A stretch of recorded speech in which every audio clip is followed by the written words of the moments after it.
Jeff Dye's friendship. Jeff Dye's friendship. Jeff Dye's friendship. Jeff Dye's friendship. Jeff Dye has friends. No, really, Jeff has friends. Jeff's friends are on this podcast. Jeff Dye's friendship. Jeff Dye's friendship. Jeff Dye's friendship. Jeff Dye's friendship. Friendship. Welcome back. I hope you had a good new year. Yeah. Hey, happy New Year's, everybody. I hope you guys had a great holiday.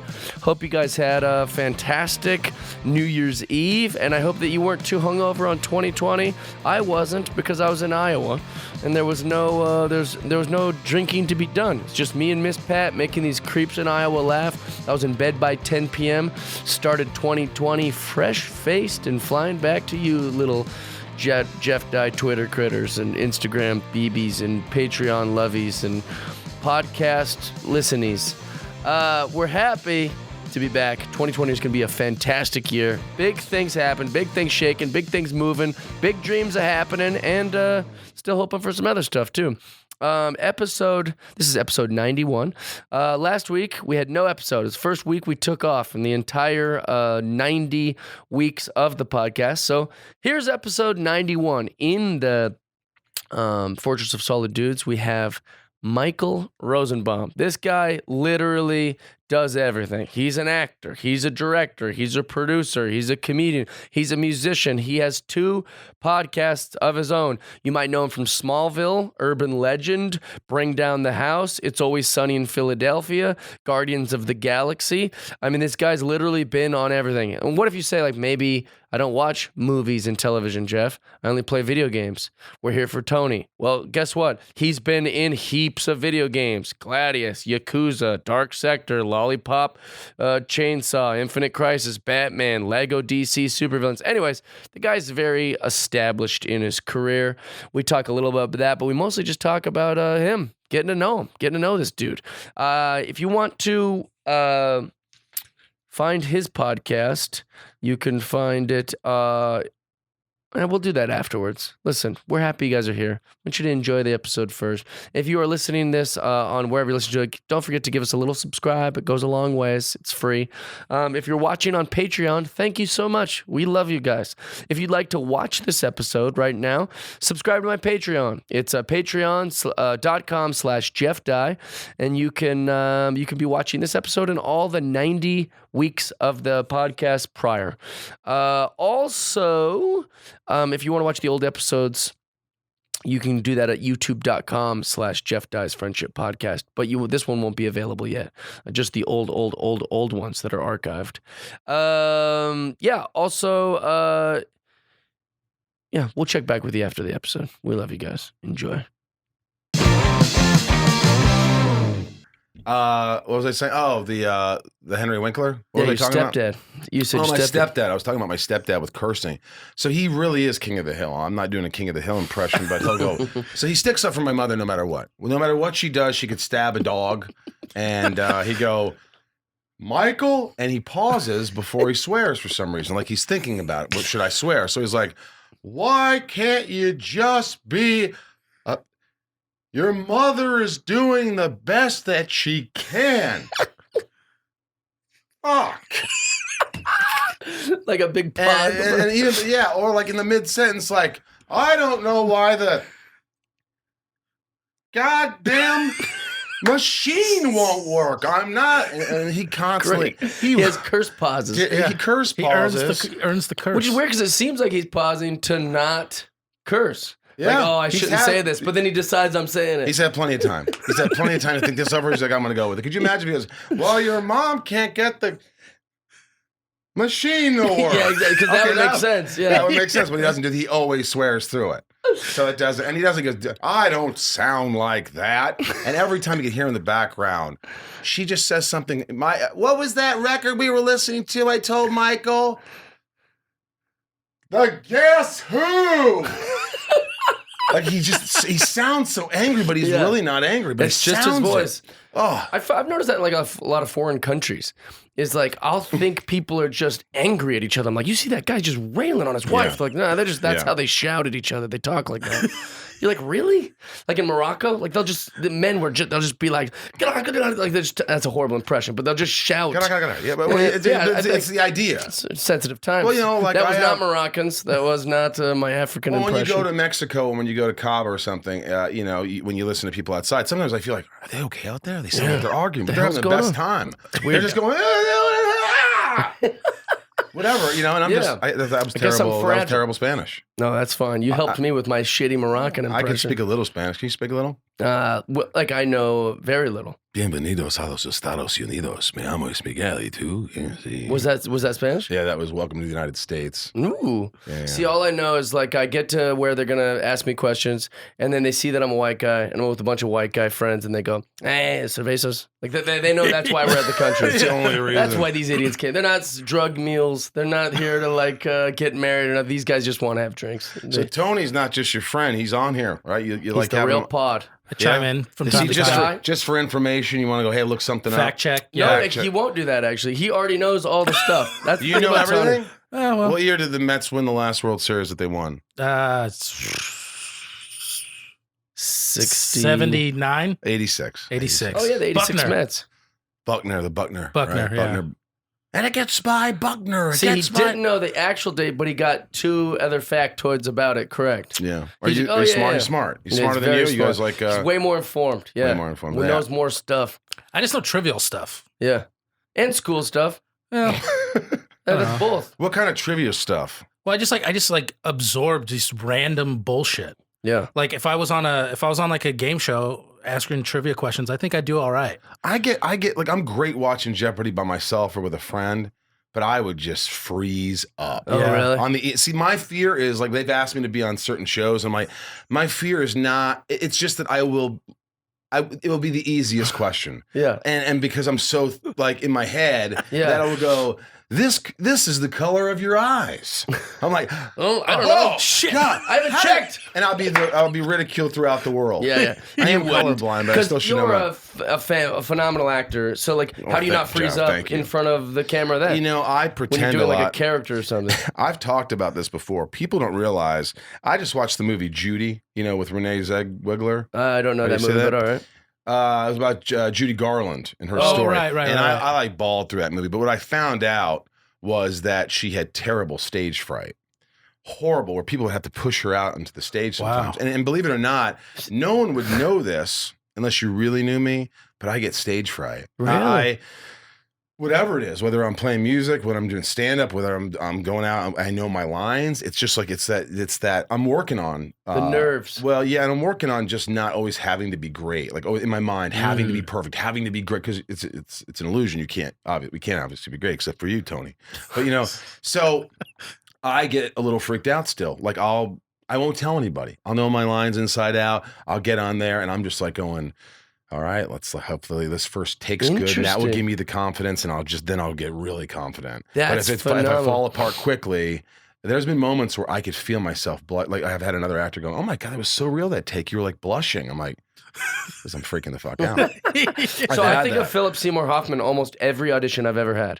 Because Philip Seymour Hoffman, I read in this article, he was like, yeah, when I get a role, I almost get sick to my stomach immediately thinking, how am I going to pull this off? That's exactly it. Or I think, oh my God, this is so much work. Or how am I ever going to remember this whole thing? Or like, he goes, I literally will be sick for like a day just Oh, yeah. thinking, I'm in I'm over my sick head. thinking of that. They're going to find out about me and I'm a fraud, when he's a phenomenal actor. Same And thing, it's funny same that thing. you're a Same phenomenal thing, actor same and you, really? Well, I I think mean, people should hear that. well, you know, Makes me think, feel a little better. Yeah. I think a lot of my See, 'cause I stage have fright. no nerves and I'm awful.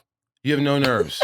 But I'm awful. You're not awful. And I You get have a lot up of there fans. and I have just people kidding. on my podcast that have said, "Hey, get him on your that's podcast." sweet. So, you know, it's something that some people will say, "Well, that's what makes you so special, and you work so hard." And you're like, "No, I just don't want to put that much pressure on myself anymore." Because when you're younger, you sort of can deal with that. You can when your nerves are shot and you're fight or flight all the time.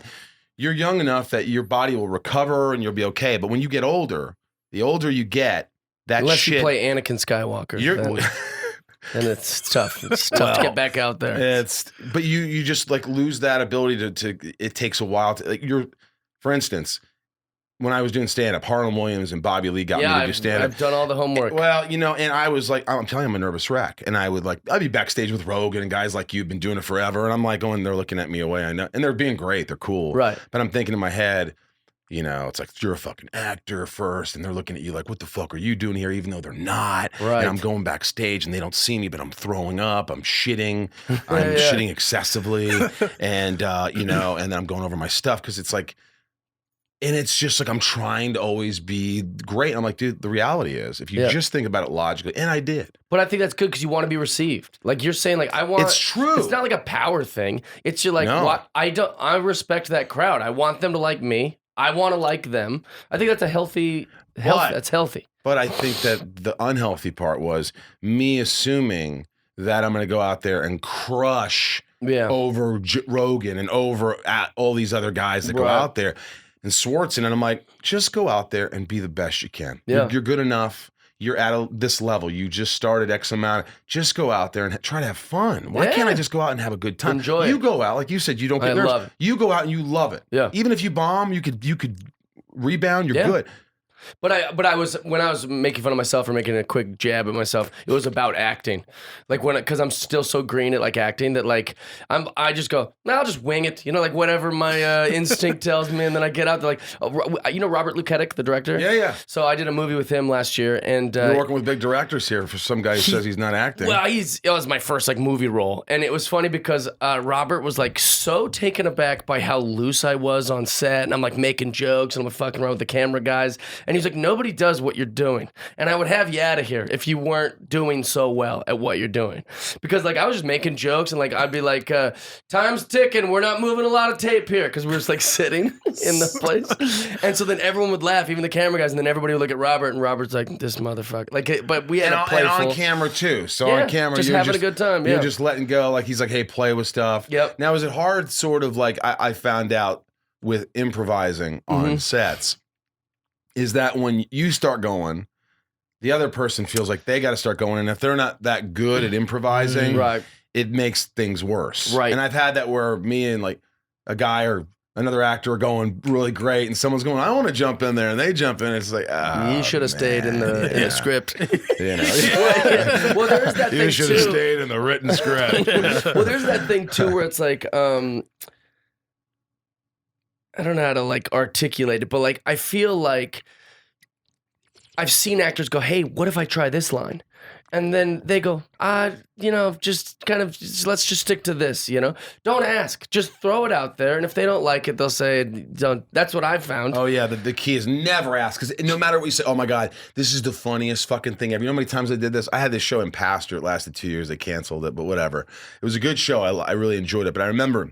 I liked the premise, but was it hard to play a gay pastor? Well, I wasn't playing a gay pastor. I was playing a guy who's pretending to be gay, pretending to be a pastor, who's a compulsive liar, thief, like a con artist, bangs prostitutes, and like it was too dark for what you call it, TV land. And so they let us swear and all these things, and it just was too dark for them. But I remember being on set, and if I ever went to the creator and go, check this out, dude. So I'm gonna do this thing. We're like, yeah, I don't know. I'm like, what? And I learned never fucking ask. Yeah, just throw it out there. Just do it. Or and also, I'm like, oh my God, I really like that. I saw an actress say, would it be funny if I said this line? And then we all laughed because it was funny. But then when she did it in the scene, it didn't work as because she was thinking about the it second too much, time because we already heard it. Yeah. But if she would just said it for the happened. first time there and then and everybody would be like, that was really way off the cuff. That was so. Yeah, never ask. Just do it. Okay, so I wanted to. This is one thing that puzzles me. I've seen other people do this with their website and with like their Instagram and their Twitter, and they're usually lying. Whereas I like thoroughly searched each one of your things. You're an actor, a director, a producer, a stand-up comedian, a musician, and you have 2 podcasts. One, where do you find the time to do all this stuff? And two, it's real. It's like it's an act. You're actually doing all of these things. Do you not have a family? Do you not like? Well, no, I'm single. Do you just I'm neglect single. your dogs? We got to start going out and drinking together. Finally, a successful single dude. That, But but when you say successful, it's like, what is success? And you think of like if you're making a lot of money, if you're doing this, there's some things I do that I don't necessarily make money. Like I have a band Left on Laurel, and I love music, and I was like, I can't sing like Adam Lambert, so I'm not going to be a singer. Isn't Left on Laurel the name of the album, or you Left guys on called Laurel's the Sandwich? band, because everybody made a Left on Laurel to go to my house to rehearse. Oh, nice. And we never thought we'd ever do anything. It was a bunch of non-musicians, except I thought it was for called one. Sandwich. It was originally called The Sandwich. Before that, it was me and my friend Tom. We called ourselves Shit Sandwich when we were high on ecstasy and smoking weed in a houseboat and playing for his girlfriend who was fucked up, just typing and writing shit. And we're just like playing. Our fingers are like bleeding. And we're playing. I don't know when you're on ecstasy. This is years ago, folks. I don't think I'm doing it like yesterday. But, I'm playing music and every song's coming. And you're like, we're going, oh, dude, let's play Flock of Seagulls. On the avenue. God, it sounds right when you're high. I never thought I'd meet a go to be my and and all of a sudden we're like, wow, this is great. 15 years later, I'm playing in my basement with my friends, and they were like, oh, dude, we should do our own stuff. So I just started writing my own music, write my own songs. Bring them to the band, and then we learn the songs. We're like, hey, this isn't bad, but we can't call ourselves Shit Sandwich. So how about just The Sandwich? Yeah. And then it became The Sandwich, but then people wanted us to go to Germany and Troubadour, like little shows and things. And I was little shows, go to Germany. well, Troubadour, there are little shows, like 300-400 people. It's not like we're singing great. like at the Greek. Right. But there I go again. It's got to be perfect. It's got to be the biggest, the best. I can't enjoy the fucking process. You 300 see great. how my mind fucking goes? When I heard 300, I was like, that's fucking dope. Jesus Christ. But then we're like, dude, we can't be The Sandwich. We got to do something a little bit different. Yeah. And it was tough. It almost broke up the band then. Really? It took something else to break up the band later. But the name. Yeah. It's very hard being in a band, and what are you doing? We're not going to be Radiohead. We're not going to go tour. We're going. Well, I think we made $33,000 this year, but with the studio time and everything, I think it was $37,000 it cost. So we probably broke even. Sure. But we're just it's like more about placement, having fun, playing out a little bit. But what if you have like 10 gigs, and then like, hey, I just booked this film. Who's going to hire us? To me, I just realized this. I just had a therapy session with this woman who really organizes my life. She's really helping me out with getting my shit together. Because there's therapists, and then there's people who are like life coaches. Yeah. And she's like, what's important? Because this is a problem. It's funny you address that to me. Yeah. Because now in my life, I'm like, yeah, okay. She goes, music is something you love. But that's not something that you have to do every day, and it has to be this, and you have to go. So you're playing music, you're going to record, you're going to do all these things. And so that goes in a different category. Okay. So you prioritize with like, okay, you want to direct a movie. I just got an offer to direct a movie. So maybe I'll do that. I'm going to read the script. I'm going to see how, what happens. And I love my podcast. Yeah, it's very good. So, I just start to say, okay, well, what am I going to do every week? Now, if I just try to do everything all week, I'm just going to be out of my mind constantly. Right. Like stand-up, I don't do all the time. You do stand-up. This is the stand-up, and that's your life. Stand-up, podcast, acting. Right. Right? Yeah. So those are three things that you could probably manage. But when you have all these other things, you have to start to say, hey, let's be realistic. I'm 47. Am I going to become a rock star? No. Right. I'm just not. Now, stand-up comedy. There's a lot of great guys out there. How hard do I want to work? Right. Do I really want to be amazing? Could I really do you want it? to go to the Funny Bone in Dayton for I think 7 days? You know what? I respect you guys. And this is bouncing. Is that all right? It's fine. We don't care. You don't give a shit. I don't care. They're GoPros. They're designed to bounce, I think. But like you are doing it all the time every week. Like if I want to do a set or something, I go up. But like I know that if I want to be great at stand-up, I've got to go up every night. I've got to be at the Laugh Factory. I got to be improv. I got to be at the Comedy Store. If I do that, then what happens to these other things? Sure. They kind of, and I'm out till 1, 2. So, and the outcome is eventually you get your own Netflix series. Everybody wants that. Yeah, and I guess, so for me, just not to disagree with your therapist or any of that stuff, but there's a different way of managing like what's going to generate money and what's going to maybe further who the Jeff Dye legacy is or my brand. Building the brand, yeah. You look at, all right, I'm acting, I'm directing, I'm producing, I'm a comedian, I'm a musician, I have 2 podcasts. What out of those 7 stars has meaning? That's like That's the a great second question. I stop enjoying this podcast, we shut it the fuck down. I don't want anyone sitting in that chair that I don't genuinely want to get to know or talk to. Oh, Jeff, we got you this girl from YouTube. I don't want. No. You get Guess your what? guess. I want to You get look your up guess. who I want to hang out with. Who I like. yeah. This is a friendship pod. If I'm not willing to be their friends, they're not going to sit in that chair. But same with everything. If I stop enjoying stand up, sorry, dudes, I quit. Like everything needs to have that meaning to me. This is surprising. Yeah. You know, I love that you came at me like that in a very positive way, because this is the kind of shit that I like when people, it's not calling me out, but in a way it is. It's like calling me out to like, what do you really love? Do you love all this? Maybe you do. You could be a rock star if you loved it and you I like. do love it, but there's also a reality check. There's like, hey, you know, I can keep doing this stuff, and if a couple songs take off, there is that undercurrent that's kind of. But the reality is, for the first time in my life, I think the podcast Inside of You with Michael Rosenbaum has given me like purpose. You know, because it started out like someone telling me you should have a podcast. You know a lot of great guests. You know a lot of, you're funny. And I'm like, I don't know. And then them forcing me into it. And then I did it. And I'm like, oh, you know, you can make some money. Yeah. And I'm like, great. But then I realize, wow, what happens is it's become therapy for me, my podcast. Sure. It's actually, I'm talking to celebrities and they're opening up in ways they haven't. And it's helping me. And now I'm vulnerable. Been characters. Dude, I'm vulnerable as fuck now. And I'm talking about the wellness center that I just went to for 3 weeks and checked myself in. I'm talking about my grandfather passed and I'm tearing up. I'm like talking to, you know, Jennifer Love Hewitt about how she doesn't love herself and all these people. Corey Feldman, you had Dolph Lundgren, you had all these guys and women, actors and actresses on your podcast who also we've only gotten to see as characters. You know, like I know what they're like as you know, as Captain Hook. I know what he is as Skeletor. I know what you are as Lex Luthor. But who is Michael Rosenbaum? Yeah. And that is why this is a really popular media, because they see my jokes, and then comedy has like a real vein of truth. But I don't get up on stage and go, you know, I coach Special Olympics. Like if you want to hear about those kind of things, that's what this is. You get to see me. You coach Special Olympics. Yeah. Well, but like you would never know that. Yeah. Oh, you'd love it. I will, because I'm doing a lot of phenomenal. charity now. Oh, great. Hey, Cassandra. Look who it is. Oh, I love you. Thank you. I was about to have a melt. No, I wasn't going to melt down. I was hungry. You guys feel free to eat some of my stuff. But listen, when you talk about that's not good sound.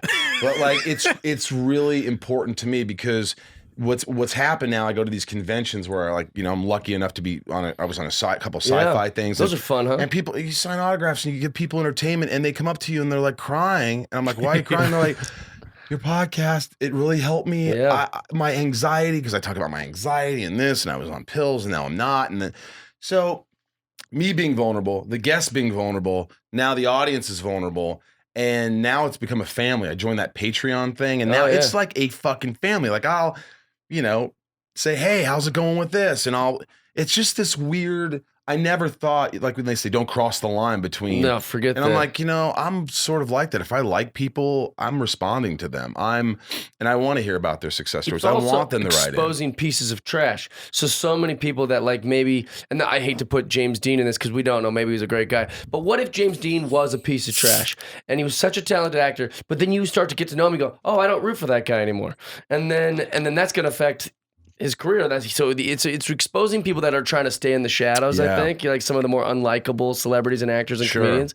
And then it's also, now let's say you do a role on something that's on a network or a streaming service that maybe not everyone's familiar with, but they'll be like, oh, I've got it, dude. I feel like I know Michael. Like I feel like that's what it is. Like all of a sudden it's like, you know, whatever you're gonna do, I'm gonna be with you. And then I feel like, you know what? Well, if you're gonna be with me, then I'll be with you in some way. Yeah, absolutely. And I think that's cool. And like, you know, like Dane Cook talking about like people like he had this persona. Oh, is he an asshole or is he this and this? Listen to the podcast with Dane Cook, because I fucking love Dane. Sweetheart, yeah, absolutely. I love him. He wants to come back. He just texted me the other day. He opens up about his life. We didn't sit there talk about all his movies and like it's not like late night TV, you know. Where it's like, oh, here for the new movie. It's like, you know, Rainn Wilson goes, you know, we haven't talked about The Office, you know that, and I go, oh, we could. He goes, no, I like this, you know, and it was just like him talking about how he's not his work. Sure. And it was, dude, it opens my eyes in a complete. And so it's weird to say someone who's been. This is what's hard. I'm an actor, right? I've been acting my whole life. I make a living at it. I do all these things. I've directed. But I'm like, but I love this seems like a gift to me. I feel like I have the ability to make people open up. Yeah. I love doing this. Now, can I make a living doing this? Well, it's free, so we have to try and get sponsors, as you know, and get our listeners to come invest. in. Yeah. So but it shouldn't be ever about money anyway. If you really love it, like honestly, I know that if no one listens, like if I have. I'm going to continue to do it because I do love it. It's just and fun it gives to do. me passion. We've actually said that a bunch of times on this. Is like even if we didn't hit record, I would still do this because it's the only hour in my day I'm not in my phone. I'm in my phone all the time. We're listening to each other. We're talking to each other. Yeah, we're I'm connecting. Like engaged. it's nice. We're catching up. I don't feel like I'm thinking of other things. It's funny though that the fans on Patreon, which shout out to our Patreon subscribers, you guys make this possible. But the idea that like.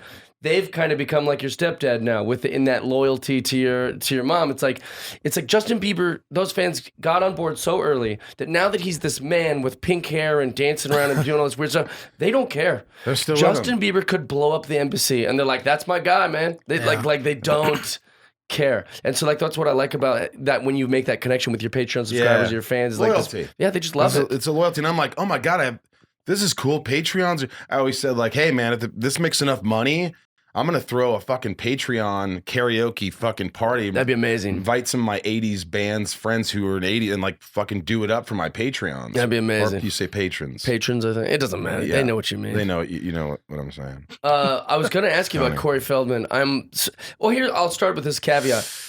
It must be weird being you. Because it is. You don't get to have any of the fun, gossipy pop culture talk because somebody would be like, Kevin Spacey, and you're like, hey, he's a good guy. I worked with him on a movie. Like you've worked with everyone. I have worked with a lot of people. So I mean, it's you must find yourself in these circles where people will be like, hey, did you see what Corey Feldman did on Extra? And then you're like, Well, you know what's funny he's going through a thing. I'm going to give you a little piece. This is the first time I'm saying this because it just happens. This is for you, pal. There we go. This is for you. Not if anybody gives a shit. I don't know. But so the Corey Feldman interview happened, and I interviewed him, and he was very difficult. I loved talking to him. He was really pleasant, but he wasn't easy to get through. He wanted to talk about certain things and this, and he was very serious. And I was trying to loosen up and tell some stories, and it's good. But after the interview, and I was like, "Hey, thanks for opening up," and he was opening up a little and being somewhat vulnerable. But then I just got an email. Because you have, you could send emails to here. So mine's like hello@insideofyoupodcast.com or whatever.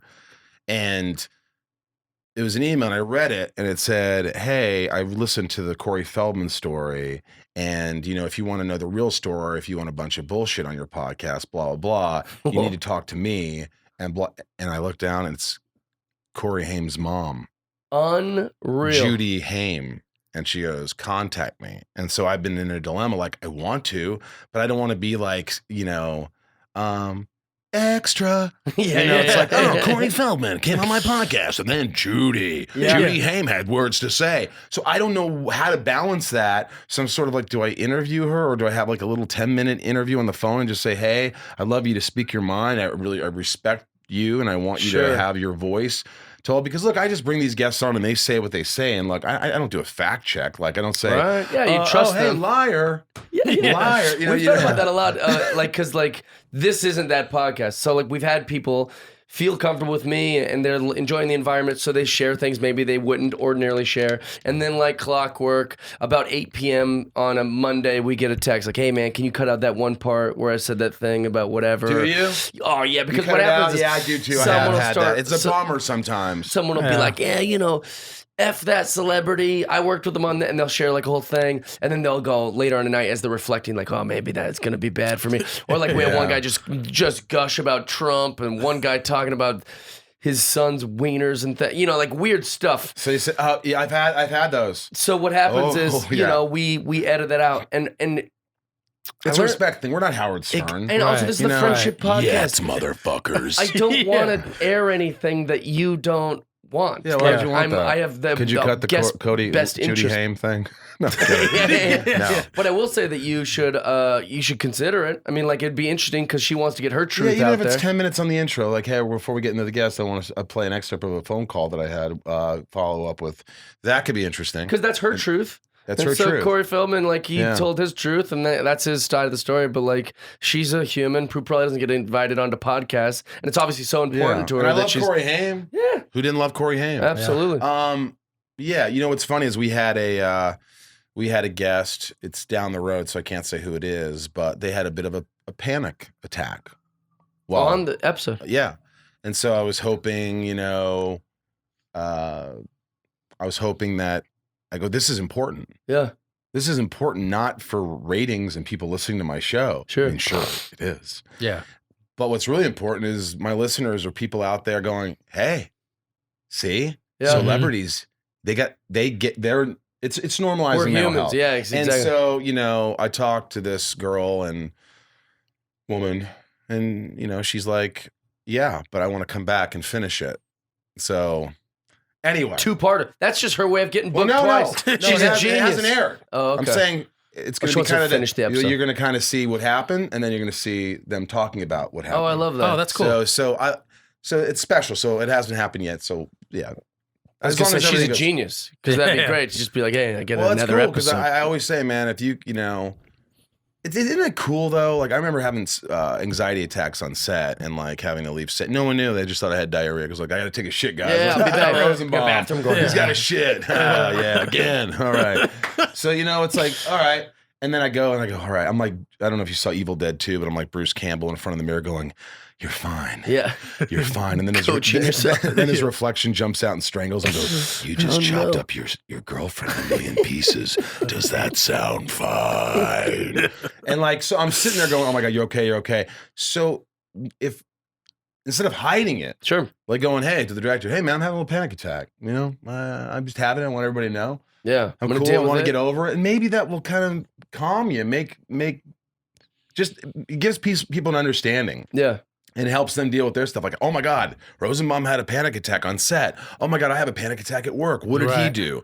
Well, let's figure this out. Let's figure out how to breathe together. Let's Right. figure out what we need to do. I feel Hey, like stop caffeine afternoon. I feel like a big part of that stuff too is like when you're in the middle of it and then you're adding more pressure to it because you're like, oh no, people are gonna think Judge this that, way or yeah. whatever. Yeah. And then if And when I'm it's adding open, Xanax to it. But it's too late. Already panic attack, so now Yeah. Xanax ain't gonna work. Yeah. It's like I'm loaded up on Xanax, and finally I complete the scene, get it done, and I'm like, I'm exhausted. It's 10 a.m. and I just I can't get through the rest of the day. I think that is the worst part about being on television or film or any of those kind of things is that people don't allow you to screw up anymore. So, like, for example, like, you're normalizing the anxiety attack and stuff like that, but why wouldn't we also just normalize, like, when you maybe say something you shouldn't? Or, you know what I'm saying? Like, that's something people do. Normalizing things you say that are maybe politically incorrect.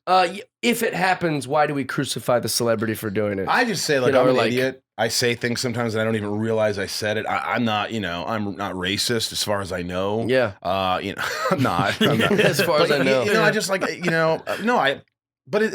we say things and when they come out, it feels like, oh. Yeah. But even though I said it, even if I apologize, people are crucified. Celebrities especially, yeah. Like Tony Yeah. last week, I know Tony's not a celebrity, but he said he made fun of Lizzo's flute playing. You Yeah. know? Lizzo. And he said that she can't play flute, and let's everybody get over it. She's not good at flute. And people weren't too happy about that. Yeah. Just because you said a woman can't play a flute? Well, Yeah, because apparently she's like classically trained or something. But there's like one performance where she's playing like one note over and over and over again, and people have lost their minds. And I was like, Yeah. I would have said something like this. he found out. He's how much he knows is that like he figured it out before we even posted it. Yeah. He goes, oh crap, they're gonna light me up about this because Lizzo. And But he left it in. You But he could left have it in. added like flute, more like fluke. Nah, you didn't use that one. I don't know. I have no idea about it. But I do say, look, we all say shit. So I think it's getting better. So what happened with the Me Too movement, the whole thing, it was so important, so necessary. We all know that. And now people have been, Yeah, put away for the most part. A couple people got lost their fucked. careers. Yeah. a few people that were relatively good people. Mhm. But the real bad people, the big power shots, those guys went down, and Yeah. as they should.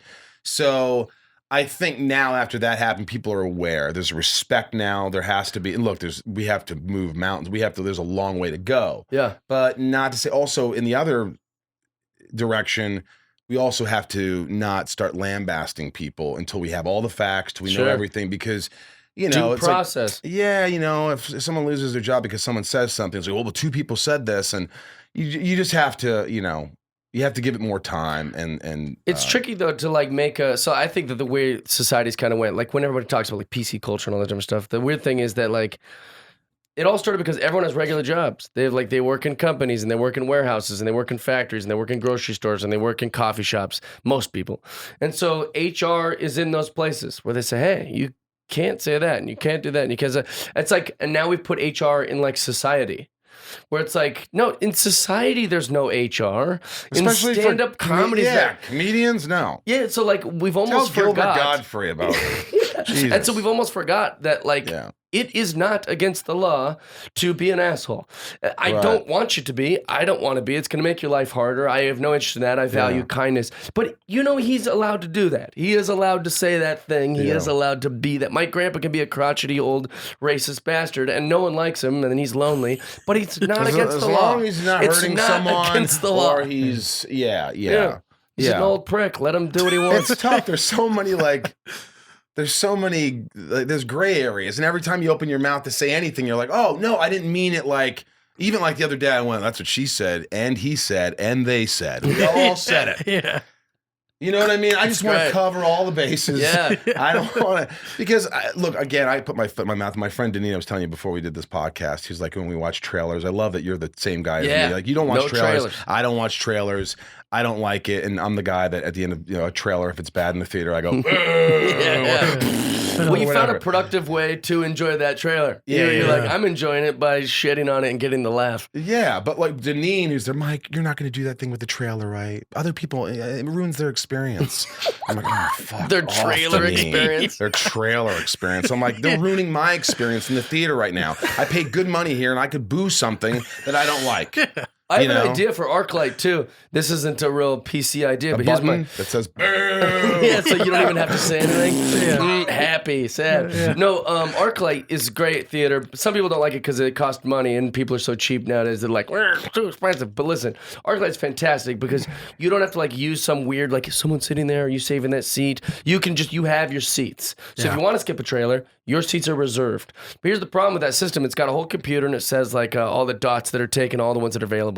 So I'm there with my friend or a girl, and I go, all right, I want to sit here, but the 5 people in these 5 seats in front of me are taken. Are those teenagers? Are those old people? What's their race? you sound like Harlan was. Are they old people, Yeah, buddy? I wanna Are they know. old folks? Are they children? It just shows it's taken. I want to know the demographic I'm sitting behind. That's what I'd like to know. For what reason? Because teenagers are famously disrespectful and people talk during Adult movies. section is in the from and then they're like, why can't we sit in the Yeah, back? And then old people are like, who's that? Huh? Like, who's that character? Like, I don't want it. I want to know who's sitting in front of me. And if it's just, they're 7 35-year-old women, I'm like, all right, that's fine. They're not going to say shit. They're going to probably eat popcorn that they snuck in or something. But other than that, You know where I sit? where? You have one guess, Tony. Where do I sit in the theater? Back. Oh, sorry, Tony. Yeah, back middle. I'm going to just for the sake of Back row, gambling, but middle. front row.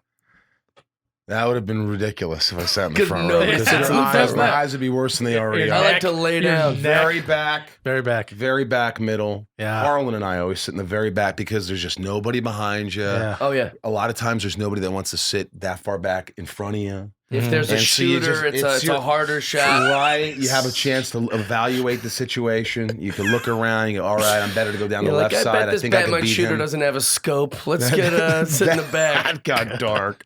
But yeah, seriously, that could happen. Okay, so I do want to address that. You got into stand-up because so many of your stand-up comedian friends told you that you're funny and that you should Well, give it a shot. Every time it came up, they were like, dude, you should try it. And you mentioned Joe Coy, Bobby Lee, Harlan Yeah, I opened Williams. for Bobby. Swartzen was like getting me on there. Love Harlan, I Swartzen. opened for Harlan in front of 2,000 people. I did 10 minutes. I mean, again, I was shitting my pants, but like I can tell that. Look, my material was my material. Imagine going up for the first time, like writing a script. In fact, like the first time you decide I'm going to be a writer. Well, the first script's not going to be your best script. Maybe the 10th, you'll go, oh, well, I'm getting my stride. Sure. So I thought my stuff was funny. Was a little Green. immature, green, some dick jokes and this Sure. and that. Sure, but I thought I go, you know what? I could feel that I've got something going here. Yeah. I could feel it. I could feel like the audience is with me. They're laughing. They're having fun. And if I just really work on my material and I stay with it. But I also, that was around the time I sort of had a meltdown and sort of had to. That's healthy for go get comedic help. writing. Oh, yeah, man. That's therapeutic. Yeah. I just had a lot of surgeries and through ice hockey and playing my whole life and just, just a lot of stuff that kind of sort of hit me all at once, which I talk about on the podcast, but I just felt like kind of lost. I woke up, I remember emailing my whole family and friends, and I go, hey man, I'm going away for a while. I'm going to be great.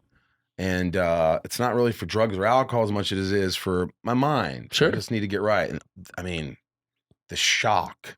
Yeah. They're like, Because it was so vague. You're the leader. What? Well, you're the leader of the group. You organize. You're so happy all the time. I'm like the fucking clown with a smile on his face and go home. I was just, something wasn't right. Sure. So I finally just said, I got to get help. And I talked to my friend, Zach Levi, who I've had on the podcast a couple times. And we started talking. He's like, hey, man, I know of this place, blah, blah. And I kept asking about it. And I go, man, it's kind of expensive. And you don't have to go to an expensive one. But I know it worked for certain people. So I was like, you know what? Maybe. Yeah. And so finally he goes, what's the biggest investment of your life? I go, I don't know, probably my house now. I've had it for a while. He goes, no, it's not. Oh, my car is like, I have a truck, an old truck. It's not that. He's like, no, dude, you fuck. You're like, I was going to say that like 15th. You're the biggest investment. Yeah. So who cares if you have any money or if you're dead, none of it matters. If you're fucked, none of it matters. So work on you, get you as strong mentally and physically as you can. And so I went to this place.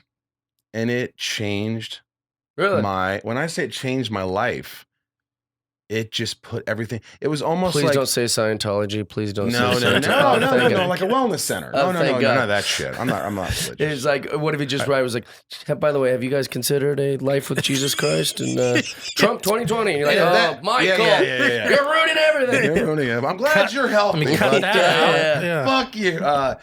No, it was, it was really about being vulnerable, learning to be vulnerable, learning, like she would say things like, you're relearning.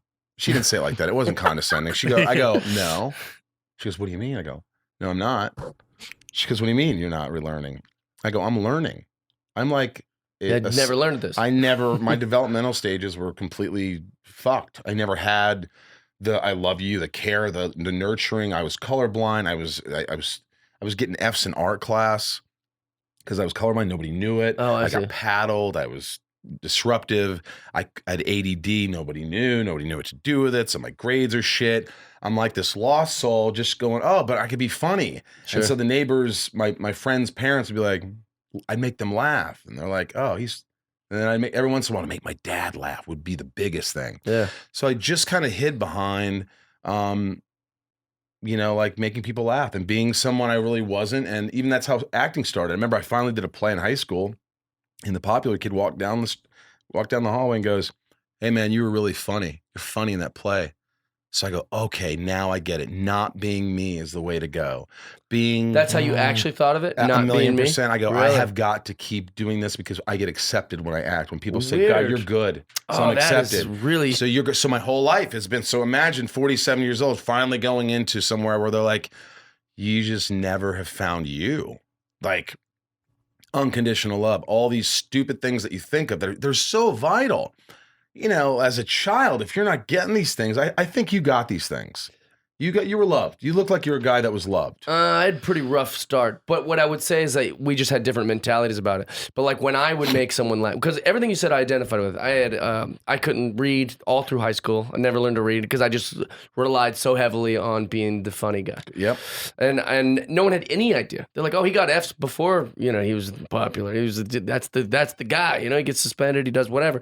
But also like, I wasn't, girls didn't like me. I wasn't good at sports. Like that was my way of getting this sort of acceptance was by being very silly and being very big in the class clown. I'll do what no one else will. I'll throw my shoe and break the clock. I'll get naked. I'll whip my dick whatever around. It takes. I'll do whatever. I would do, anything for a laugh. But also, it's not like the girls were into me in my school. So if it means ripping a fart off the hard chair to make everyone laugh in the room, I'll do that because what, is that going to ruin my chances at homecoming? I'm not going to get any action. No girls liked me. You were just doing whatever it took to get attention. Exactly. That was validation. And that but validation, the difference was that I thought, man, this is very freeing to just do whatever the fuck Jeff wants. They like real Jeff, the silly Jeff at home that's goofing around with his friends. Whereas when you see, since it was a play, you thought you had to be someone else. But that's funny because I think, and all this, the homework that I've done on you, like on the internet, like trying to get to know who you were before you got here, was me going, man, he's great at all these things he does because of him. He must have had some, like, he's so great that he's making all these other things great. You're not being someone else when you direct or when you produce or when you're a stand-up comedy or when you're a musician or the two podcasts. Actor is only one of those 7 beats. However, You're the magic to all those. well, by the way, you should be my therapist because that's the way you look at it. Yeah. Like you did these things. Yeah. But for me, in a lot of ways now, I've worked on that. I'm working on it. I'm a Mm-hmm. work in progress, and this is going to go on probably till I die. But like I look at that stuff and I'm like, I want to be. It's all about approval. Sure. A lot of times, like my therapist, like the best therapist I had was when I was at that wellness center. She goes, now if you do this, you got to love the things you do. If you're just doing them because you want to get approval, you want people to like you. If it's mostly that, it's not good. And he went on to something else. I go, hey, can you go back to that? And he looked at me and I go, I'm not sure that a lot of this was out of love. More, it was like people accepted me because I was this, or I had to prove myself. It was always about proving myself. And the love, sure, were there moments in my life where I loved something? Yeah. But that's convoluted for me. Yeah. That's a work in progress. When you look at all those things, it's not just acting, but it's when you're of course when you're stand-up, you're vulnerable. It's just you out there. Yeah, you're everybody's there. This is you, but you want to make them laugh, right? You Yeah, want you're them to connected. love you. That's all it is. Like when But you li- love it. That's Yeah, the difference. I do. It's 50-50. I love it. You love me. That's great. But when you want to just be loved more than you love, Yeah. wow, that's fucking profound. Write that down on a fucking sticker and put it on the back of the It's toilet. true. Well, yeah, if it's just selfish, you know? Yeah, I don't know if that's selfishness as much as it is, it's finding your way and it's really going, hey, what's important? That's why I like the podcast for me. Yeah. It is. It's important because I love it. I Yeah. love finding out about you, and this is your podcast, Yeah. finding out about me. And that's like connection, and I need more of that. Like I don't touch my phone Really? for 45 minutes to an hour every morning. I don't fucking touch it. Smart. That's 187 days. Why I know that? Because I market my thing every day. 187 days of meditation. I wake up, I meditate. I Love that. Even if I hate it, my ADD fucking twisted mind's going a million miles a minute. Yeah. I go let the dogs out, I clean their dog shit up. I feed them. I make my protein shake. I maybe take a little walk. And then I touch my technology because the first thing you do is you look at your phone in the morning and it's anxiety and stress. And oh, fuck, Sure. Tony's got another naked picture from Tony. And oh, fuck, I got to You're go welcome. do this today. I got this guy on a podcast. I don't even fucking know him. Yeah. He does all these things. Fuck him. This fucking Yeah. guy does everything. And so No, that's real. if you just wait, you don't need to get on your phone that fast. And I'm working on put my phone away by 10 at night, done. Really? So going to bed an hour. It's great. Have a read, man. No, that's healthy. Well, I'm going to watch some stupid TV. Just get off that phone, man. Well, I think that like when we were kids, like I think teachers have really failed children that way, where the teachers go, "Oh, you're fine just the way you are. Who cares what other people think?" And I remember hearing that and going, "What? No, I want to be with them. I'm not trying to be different. I'm trying to be a part of what they're doing." Yeah. There's the worst feeling in the world is being left out. The worst feeling in the world is feeling like you're different. I'll do anything. Do I need to buy a shirt to fit in that group? I'll buy the shirt. Do I need to play a sport to play with those kids? Like I would do that. And I think as an adult, we sort of do the same thing. You look for your clique, you look for your identity politics, you look for your group, and that's all it is. And it's not bad. That's healthy. You're looking for like connectivity. You're looking for, and that's why people love social media, because like, okay, I can connect somehow to these people. I can, like, I might never date Charlize Theron, but I can obsess about Charlize Theron's life, and they do it in small circles. I think you could, by the way. I'd like Really, to. you're Yeah. funny. You're a good-looking Well, guy. thank you. Good facial hair. Yo, Do you have problems? if you know her, your neck? Do you do the line? Do you get I hair shave a lot it of every hair in your morning. neck? Oh, good. Okay. you do that? Well, I just thought you had perfect. Like you're just lucky. You never have to. Just you No, wake I up get perfect. neck beard, but I shave only that, because that's what the Mariners used to do in the playoffs. Whenever they would grow their beards, I'd watch them and they'd have perfectly. All the other teams didn't. Yeah. Boston Red Sox, big neck beards and stuff, but I felt like Edgar and all those guys would. It's a Seattle Isn't thing. it funny how somebody will say one thing in your life about facial hair? And Yeah. it always sticks with you. Forever. Somebody will say, like this one girl, Mary, she's a friend of mine. She just goes, "Ugh, I hate when there's just that perfect line on guys where they shave it." And I'm like, and I still do it, but I'm like, "Ugh, Mary would hate this." Yeah. I still think about stupid shit like that. Why am I worrying about this? You know Chris Thompson, the sports reporter? No. She's great, and she's so funny, and she's one of the best humans. And I got to know her over time from being at Fox and like mutual friends. And then I wear jerseys all the time, and especially if I'm going to the game. If I'm going to a Blue Jays game, I don't even like the Blue Jays. I'm getting a Blue Jays jersey. If I'm going, Really? I like to feel like I'm part of the group again. Yeah. So one time, Chris said we're just all drinking mimosas or whatever, like on a Sunday, and she goes, just to the group, she goes, guys that wear jerseys to sporting events are fucking losers. Grow up, like just wear like a regular outfit. And I didn't say anything. I was just going like, But you always remembered it. and now it's in my head every. You still wear the jerseys? For like 2 years I didn't, but now I'm like, fuck You off. listened to her. You didn't go your own way. I Fleetwood didn't. Mac. I was like maybe other girls think like that, and I shouldn't. And then I loved her, so I was like, I'm not gonna do it. But then LeBron James wore like a Cleveland Indians jersey when they were in the World Series, and I was like, that's what stopped it. I was like, yeah, because Braun did it. You know I'm what I fine with hate? it. You know what I hate? I just thought of this. I was at a convention signing this weekend for one Where of at? those cons in New Orleans. In New Orleans. New Orleans. New Nice. Orleans? I don't know. I don't know. I Nolans? always fuck it up. I can't say it right. New Orleans. New Nolans. Orleans. Now I'm Nolans. like down under. I'm like, New Orleans? Yeah, I'm like, yeah, right. Fuck it. And I'm there, and it was the second day of the convention. The first day was a lot of fun, whatever. And the second day, one of my buddies, Byron, comes up to me and he's like, hey, man, you look so much better today. You look really good today. It's nice. And I'm like, God, how shitty did I look yesterday? I mean, the way he said it with such Yeah. conviction, it was like, you look so much better today. I'm like, He should have said you How just look fucking- great today. now Not I wanted better. to go back Yeah. and check out all the pictures they took of me yesterday and go, God, can we touch these up? Yeah. No, I don't give a shit. That's one thing. I am getting better at not giving a shit. Oh, really? Over the years. I was never that big of a deal. Because look, I was always around leading, like, on Smallville, Tom Welling was gorgeous. Sure. In fact, one time I accidentally was shaving with his razor, and I have it on film. I'll post it. But I was, and the makeup artist goes, Natalie, she goes, hey, that's Tom's razor. And I go, maybe I'll get more beautiful now. And then she goes, no, use your razor. And I go, and it said Lex on it. I go, oh, I'm hideous. Back to Oh, Lex. God, I'm hideous. But I was never like the good looking guy. I was never like the leading guy. I was always funny guy, character guy. Oh, he's cute. But I was never the number one gorgeous, hot hunk ever. And I never will be. I assume you won't either, Tony. But you're Yeah, it's very all right. handsome. You could be the lead. I mean, you are Absolutely. handsome. You have Thank good you. facial hair. You have great eyes, good mouth. You're A a good looking fine guy. nose. A fine nose. You do. Your Has hair anyone is ever not told really you- receding. You've got a fine nose. Have you ever heard that? Well, your nose No. is nice because it's actually a really. Let's see how mine's a little It's got long. a good shape to it. I He think- was That's he the was first- hip Santa it's the- Claus once. Yeah, it's the first nose compliment I've gotten. Young Santa. Yeah, I get the eyes all the time, but Yeah, your eyes are just. Yeah, you a know. lady hit on him at a baseball game we were at once. oh yeah, that's weird. She just came up and said, you have the most beautiful eyes. Well, she and knew- then she knew his mom. Yeah, it was weird. We're at a Oh, we're from God, it went from eyes to was mom. weird. yeah, because we're from Seattle, but we were at a game in Anaheim, and Seattle Mariners were playing, but we're sitting So there, weird. and the woman behind us like went to high school with my mom, 2 states away. and she Was like she hot? No. no, I wish Oh, because she was like, your name's Tony, right? I was like, what? Who are you? And she's like, I recognize your eyes from your mom's Facebook. So Oh, weird. God, just boner deep, just limpness. So gross. Fucking Limp She was Bizkit right after an that older one. gal, too. Hey, are you Tony? Yeah. Your eyes. You have Beautiful great eyes. eyes, and I know those eyes. Yeah. From your mom's Facebook. Oh, It was very gross. Fucking boner be gone. It was so weird. I don't know how we got to that. The boners? Not that.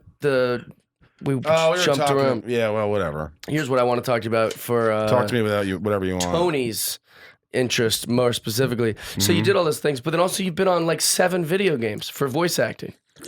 Mhm. And fun Those games. are fun. Yeah, some fun. I did. Yeah, I think I did one. The Lego game.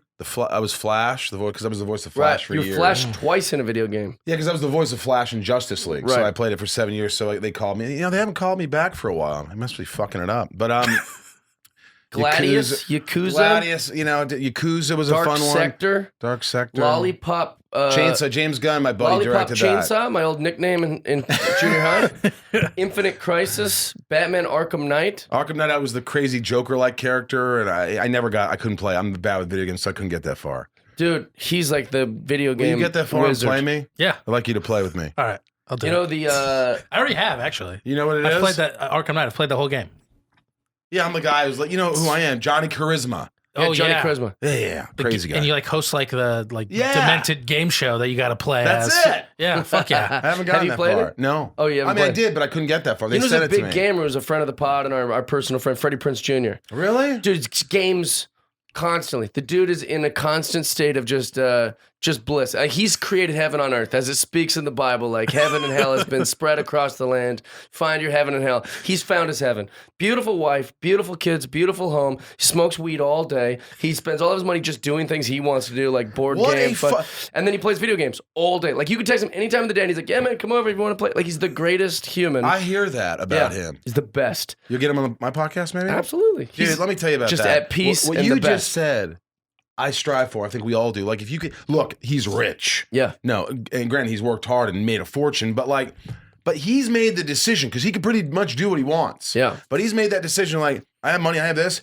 I just want to kind of do what I want. I don't Yeah. care. Yep. I don't want to keep pushing. I don't want to prove myself to be at those Golden Globe Awards. I don't want to keep pushing myself to be the best whatever. It's just kind of like going, hey, man. He recognized I had that a it's great fleeting. career. Yeah. I like it. I could work if I want to, but I'm just going to enjoy life because we all fucking go to the same place. We all die. Yeah. So what does it matter? fleeting, What are dude. we Yeah. bringing with us? Absolutely. Those people that work, by the way, those people that work constantly, you know, I know Leonardo DiCaprio. I'm not bragging, but like we're Yeah. not like best friends, but we used to come over and play video games and Nice. stuff. Bond. Yeah, great And we used to game. play football. We used to go to Goldeneye. his house. Great guy.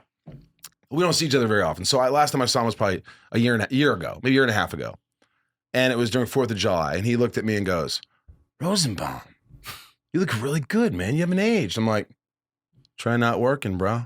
You work too much. She's like, Yeah. laughed. I go, no, you work too much. You're always working. Why do you work so much? Those people Yeah. that go, I have to do a movie, I have to do this. And then if you ask them why, I go, will you go crazy? I always ask that. They Yeah. go, yeah, I think because then they're with themselves. You got to learn to kind of be by yourself Well, and be alone. I think a you're lot of kinda people chasing like that. the dragon too a little bit. Like it's like think about it when you get that excitement of booking a thing, you know, like that, like, oh my gosh, this is gonna be a really exciting project, and like, oh, I'm gonna make this much money, and oh, these are the people like on internet. Oh, I'm gonna work with so and so, that's really fun. And Yeah. and then that first day, like, this is really this is such a high there. It's so many exciting things, and then people in your life going, congratulations, and then you're like, yeah, what cool dumb toy am I gonna buy for myself with this new money I made, this Right. new pop of money I made? But then you know it's gonna end. Even if it gets 7 seasons, that's over. It's over after I thought 7 you were going to say seasons. something else. Oh, really? What do you think? I was, the way my mind works Yeah. is everything was right that Yeah. you said. The only difference is it was like, Hollywood Reporter just did an article. You Yeah. got this TV show. Your agents are thrilled. Your lawyer's like, great. Your business manager finally making money. Yeah. All your friends are like, yeah, dude. And you're like, oh, this is great. And then you're like, now I actually have to go work. Now I actually have to do it. Yeah. Where I think other people, they get excited, except for Philip Yeah. Seymour Hoffman. Well, I do genuinely because do you get happy? Do you Oh, get? Are I'm you so excited? exci- I'm- You're excited to work. Like you're like really like. yeah, all my Even- success makes me feel more secure because I'm like, look, it's true. They're validating what I want. Like it's made me a better person. I was probably more insecure and trite with people when I had nothing because I was like, why doesn't anyone see what I'm trying to build or whatever? Whereas like with success, it makes me go, oh, see, people are noticing, and this makes me chill out more. Yeah. But where I was going with that was like, you'll get a season, and then all you're thinking about is like, oh, it's almost like you believe like your survival mentally is like, we have to get season 2. We got to get picked up for season 2.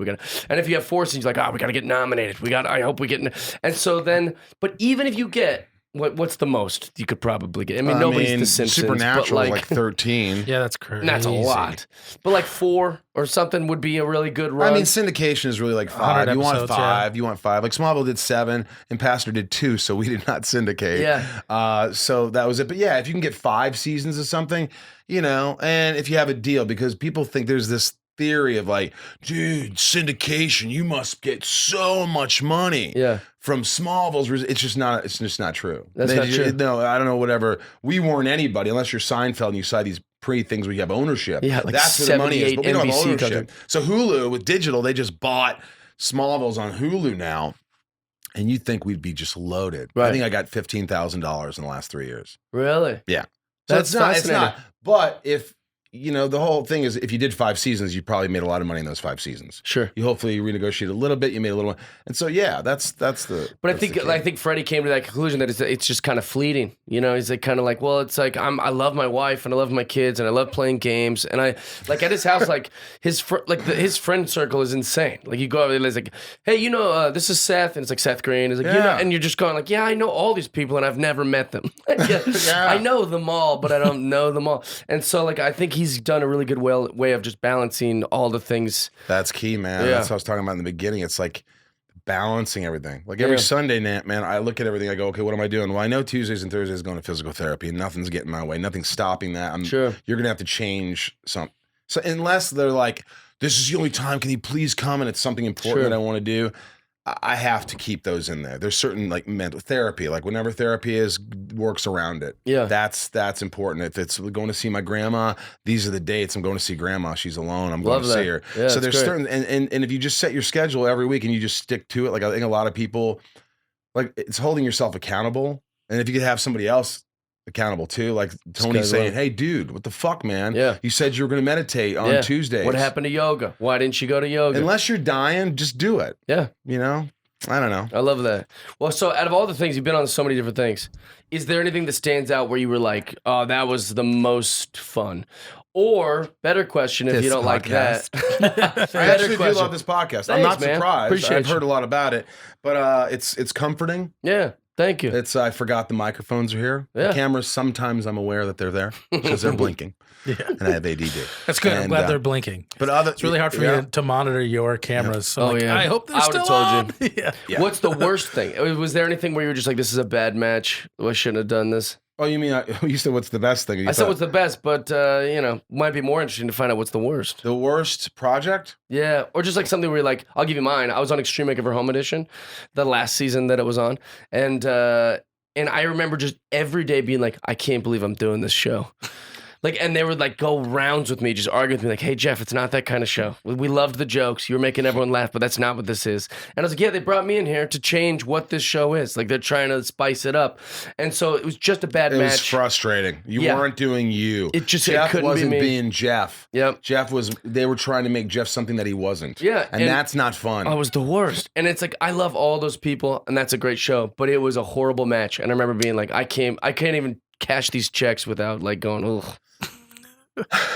Worst project.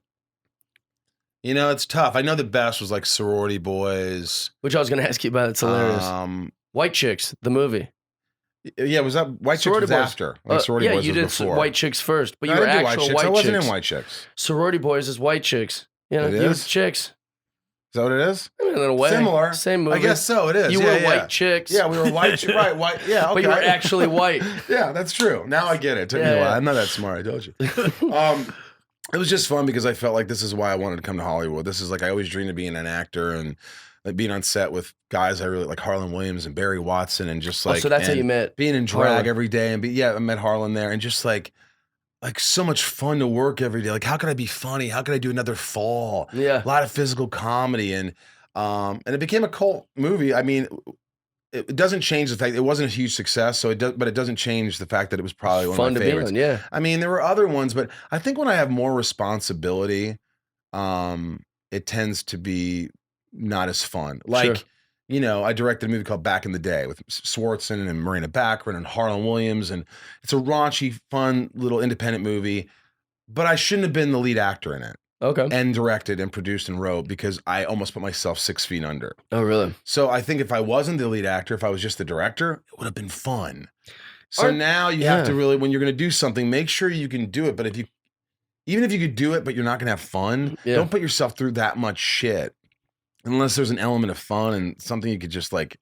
Doesn't the director look like at the thing while he's doing it? Like, how do you direct the monitor? Yeah. No. So what happens is the scenes, of course, that I wasn't in, I would use the monitor. But a lot of times I learned this from Eastwood because when he directed me, I noticed he never was at the monitors. Yeah. He would just stand behind the director, and I learned that. I directed on Smallville and stuff, and I learned some things.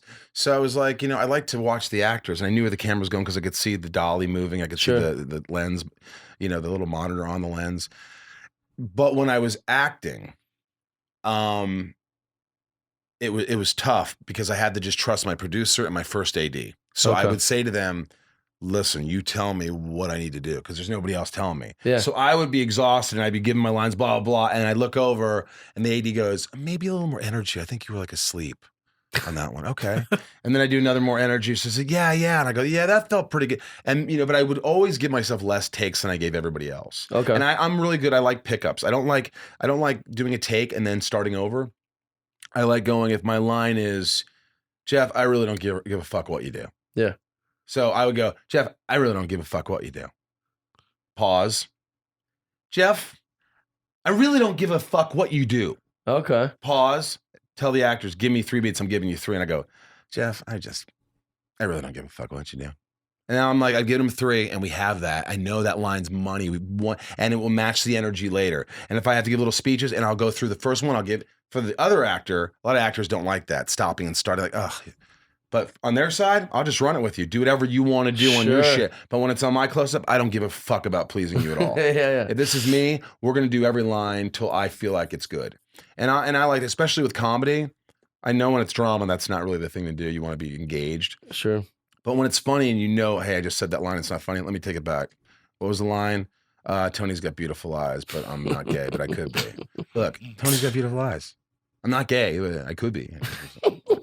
And I got the only, and I would just give myself a beat. You have to give yourself a beat because so you don't, what I mean? Did you learn that from other directors, or like you did that when you I were? watched Steve Martin. I did this movie Bringing Down the House where I had this horrible wig because I was bald on Smallville and they made this wig that was just shit. Anyway, I remember Steve Martin. He would do that. I remember just watching certain actors and it just works. Yeah. It saves a lot of time. Could you imagine, let's do that take again for what, 2 lines? Yeah. But if the director knows he has it, yeah, it's just do one So much longer better. take. Yeah. Once you got it, do one take, solid All the way through, yeah. and then unless the director's like, no, don't do that. But I remember doing things that like, hey, can we come to your house for pickups? Or like, can you come to this thing? I was like, that was like 8 months ago. And they're like, yeah, well, don't worry, we'll show it to you on a monitor. It's like always so weird. It's great that they were doing it like there. Or that you What were do you doing mean? it. Well, like they would ask me to like come in and do lines for things, but I guess that'd be like ADR or that's something. ADR. Yeah, but they would still have to put it over my mouth, like on the screen. It was like so uncomfortable. And they're at their house. Well, they'd be like, we can come over here if you're like don't want to come to Santa Monica or whatever. But I was like, I'll go down there. It was just kind of weird, but I guess that's totally different. I guess. I don't know. Hey, Pearl Jam. You went to Pearl Jam? Love Pearl Jam. Yeah, I like Pearl Jam too. I've seen them a couple times. Yeah. What's your favorite Pearl Jam song? I know it's gonna be something obscure that none No, of us it's fucking not. know. Wish List. You know that song? No, how's it go? I can't sing. Because your wish is on my You nailed list. it. Yeah, that's the exact Because your song. wish- This is actually a good. You just triggered one of my biggest phobias ever. I'll skydive. I'll bungee jump. Singing like mortifies me. Like Even karaoke. oh yeah, I was really? at karaoke You seem last like a guy night. that can get up and just kill it. Dude, dancing and singing are like the two things that are like I like if I'm like at a bar and we're hanging out and then they playing music, people are dancing, and like some girl comes up and is like, "Come on!" like grabs my hand, like instant diarrhea, just like oh god. Cause like when I'm out there dancing, I'm like, I know I look stupid. You look like in a my white mind, frat I'm going, guy. I look so Yeah. stupid. She knows I look stupid. I can't believe I'm doing this. Everyone's on to me, and that's the opposite of what dancing should be. Dancing is supposed to be letting go and just like feeling Yeah. it. And all I'm doing is just a head case of going, you stupid idiot. You're just wiggling your arms around like it's But weird. music, but singing. This is my theory on that. Yeah. If you go up there and karaoke, Mhm. what would you sing if you had to, Jeff? I've actually written down in my phone like 10 songs because I'll watch Is Neil someone Diamond else one of do them? karaoke. No. Okay. But I've watched other people do karaoke and go, oh, that's a good song. In fact, it's such a good song. No one would care if I was dog shit at singing this. That's the spirit. Yeah. Well, I'll actually, see, I wrote one down last night. Well, it's not important. Like, if people are up there and they're trying to go fucking auditioning for American Idol, It's the I worst. want to kill them. Oh, yeah. But it's if you're the going worst. up there and you're like, some people that sound okay, they're like, hey, if I go up there, I'm like, oh, he was fun. He can Right. sound okay. He's making fun. Like, man in the mirror. Oh, yeah. Yeah. Or whatever. But if you're really shitty and you go up there, people love that too. It's endearing. Yeah. Although a girl last night sang Alice Cooper's Feed My Frankenstein, and she's a great lady. She's sweet. She's nice. Brutal. And yet everybody was like, dude, she's crazy. It's like, no, it's an Alice Cooper song. Like, of course she seems crazy. Yeah. She's just committing. She's like headbanging and doing the like, Feed My Frankenstein. Like, so of course it's going to seem like she's crazy, but she isn't. I want you to karaoke. I do. So the song that I thought of Yeah, is yeah. Return of the Mac. I love that song. That's a Mark good Morrison. That's a good karaoke song. Return of the next time I try to make you home. And have Tony Yeah. go, And it's more characters singing than it is. That would be great. Tony just goes in. I'm telling you, and also it's with your character eyes. singing. Like you don't have to sing good for that. Like I watched it, my buddy Chris Traven do it, and he was killing it. Chris Traven was like literally nailing each part, and people were singing. No one cared if you were good or not. So that, if I do karaoke, it'll be like that. I keep notes on all that stuff. Like all right, I like karaoke night. Africa by Toto. That's a good My one. friend can get the real high, so I'll go, dude, and we'll get in there, and it's just fun, and people I think are I know having a the good chorus, time. but do you know all, like what's all? Would you know all the how it would go on the word part? Yeah, I hear the drums echoing tonight. There you right? go. You know that. Oh yeah. Tony can sing very well. Let me hear something. What's your karaoke song? Oh no. Let's Give me a something. hurry, boy. She's waiting there for you. Yeah, great song. Oh, fuck. Now he's nervous. You busted out some Hall and Oates. Well, it wasn't Hall and Oates. It was. It was. You started singing Right, Hall and but Oates. it, I love come Hall on, and give me a Oates. song. Give me some song that you could sing. Give me Oh God, I don't know. No, Give I'm me, nervous. give me, I'm nervous. give me Elton John. I can't Oh, sing Elton. Elton John. That's tough. No, it's not. Yeah. I mean, Elton John's hard the highs, but he's got some highs. songs. Dude, he's a Rocket legend. Man. It's a good song. What would be your go-to karaoke? Probably something Hall and Oates. Really? You make my dreams come true. It's a Yeah, great, you. Yeah, that's a good I think the one. last time I everyone sang happy. karaoke was Makes everyone happy. I sang Sam Cooke's what's the song about don't know much about science books Don't know much about the French I took. Yeah, what I don't know the But song. I do know that I love you. Right. And you know you love me too. What a wonderful world it would be. Something like that, right? Is that it? What a beautiful world it would be. Tony, you I don't don't look know. up shit. That's not your job. It really isn't. Yeah, laziest You're producer you're of the not, show You're not business. looking up shit. whatever I the want song you is, guys to, you gotta earn it. You gotta earn it. I want you to earn it. Whatever that song is, it's only like 2 minutes, and I've been listening to it like on repeat because It's a I'm good song. like, when it It's comes to sweet. music, I'm somewhat autistic. I'll I'll listen to the same song Oh, like it's weeks in a row. So true. I do Yeah. that too. I Now, do. here's the thing. I stopped listening to really sad songs over and over. My therapist is like, Interesting. yeah, that's not good for you. Like, what makes you Damien really Rice, sad? you I'm just like, go into- like thousand Hours by The Cure. Don't listen to that over and Yeah. over. Because I don't want you, if you want to listen to it once a week, I go, how about like 3 times a You week? have to babysit it. Well, it's just like you get in that hole, you can go, oh, yeah, man, whatever he's talking about, I'm there right now. I miss feel you, it. Kim, and you start texting some ex. I'm going to put my Doc Martens on. I'll be like, I'm dark. I think I'll grow a beard. And he's like crying in the song too. 1,000 wasted hours just to feel my heart for a second. And you're Wait, like, what's your oh go- my God. What's your go-to Penis karaoke tears. song? Favorite karaoke song? What's like your go-to? Do you have a go-to? I just did not just, but like recently. Wait, that's the same as just. Yeah, it is. We're coming to America. That's a good That was choice. fun. Yeah. But like Character singing again. Yeah, I like that one. I like I'll go with this is one. Oh, here we go. Danger Zone. Kenny that's Loggins. hard to Good say. song. It's hard, but it's a fun one. People sing it with you. That's the goal. Yeah. Kind of thing. Things that people they'll Separate sing. Ways they'll sing it by with you. Journey. Oh, That's yeah. a hard one. To Journey. Any journey. That maybe what gave me Someday. my phobia. We came from me, Lucas Seeley, we came from an open mic where we just did good because it's an open mic, and we were like kings of the open mic in Seattle because we were just a little bit better than the shitty people that are starting for the first time. And we're all jacked up on ourselves, like we're feeling good. And we're like, yeah, karaoke, let's do karaoke too. And I get up and I sang Journey, right? Don't Stop Believing, Legend. But everyone just looking at me like, this is awful. Yeah. And this guy sucks. And also, That's a very important song in karaoke world. I was doing so bad for the first, like, probably only 30 seconds. People I was are just, rude. It sounds like there was a group of my dads in there. well, it wasn't watching like it. it wasn't like a bar doing karaoke. It was like this like casino room where people were like sitting. It was like just, I don't know. I did so bad. I started doing crowd work. I started going like, hey, what's this guy's deal? And everyone's like, that's not what this is at all. So now, I You're know. trying it was- to use your strength to get you out of karaoke. I was like, I'll win this up. Could you imagine? Jim? Yeah. Don't stop, right? You shouldn't. Yeah. How could you not stop believing, right? Is he right or is he right, ma'am? That's what I would do. Right? I would try to make it funny. Just a city girl. She wasn't even really a city girl. Yeah, Let's what be city? honest. Detroit? Come on. I mean, how lonely is this world? How cliche is this world that That's they're what I living was in? doing. And that was worse. They hated that more Yeah. than Journey. like just poorly sang. Just sing badly, please. I A got singer in a upstage. smoky room. Not anymore. Yeah, not with these regulations. Not in this room. Not today, mama. I love that. Oh, man. So wait, what's the name of your podcasts? So you said podcasts. You have two. Yeah. So Inside of You with Michael Rosenbaum's the one I do. So like That's the one where you have therapy sex for- with the guests. Sex with the guests. And you can find that anywhere. Yeah, Inside of You with Michael Rosenbaum. And the other one, Chris Sullivan, who's on This Is Us. He was in Guardians of the Galaxy. He's been on tons of shit. Yeah. He came on as a guest on Inside of You. Mm-hmm. And I fell in love with the guy. Yeah, he was good just guy. awesome. So we thought, let's do a podcast. Tends to happen when you have sex with people. Yeah, Yeah, he's got beautiful eyes. Although it took like 17 guests. yeah, To pretty much. finally, And that's Yeah. called Well- In Love with Michael Rosenbaum and Chris Sullivan. And we talk about, it's about being grateful, about life, about we have couples in there, like Chris Hardwick cool. and his wife, Seth Green and his wife.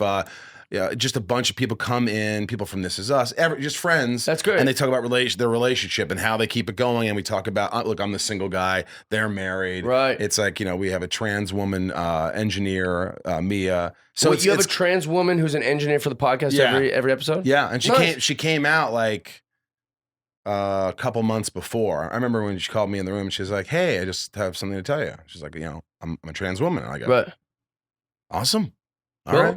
Does that change anything?" Yeah, you still gonna be able to get to work on time? But you know what? The only thing that was hard is like, fuck. I know my dumb ass is gonna sometimes go, "Well, fuck, not he." I think that they're understanding of that. She is. She's fantastic about that. But and we talk about everything. And the great thing is when you put your foot in your mouth around people who are smarter than you, Mm-hmm. they correct you right there, and they go, "I know what you're saying, but that didn't sound right." And it's nice for them to correct you. Yeah, it's a great way to Then learn. to get blackballed. yeah. Yeah, exactly. Well, it's a great way to learn.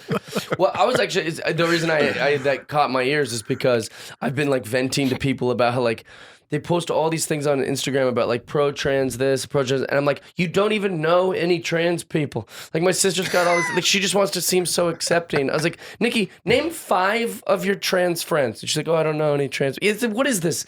You've made all these posts about like pro trans just about you. It's like a selfish.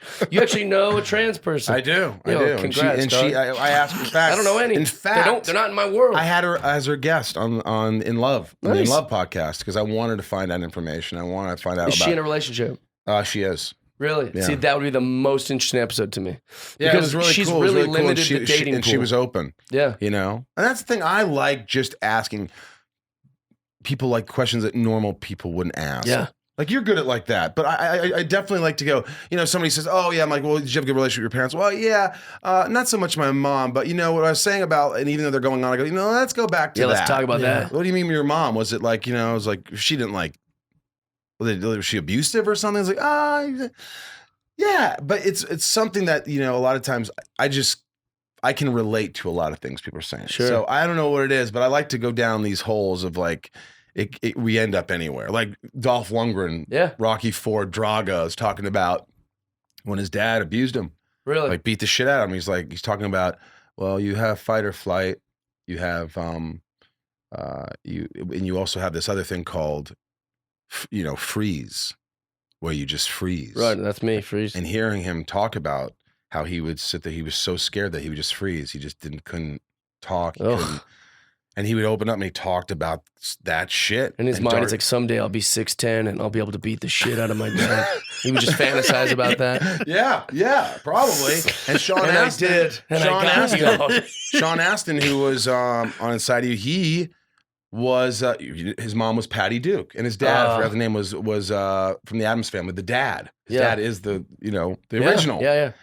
And Patty Duke was his mom. Well, she had some mental issues. She was bipolar, and he talks about abuse. What was your? And how- Who would be your dream podcast guest if you could get anybody?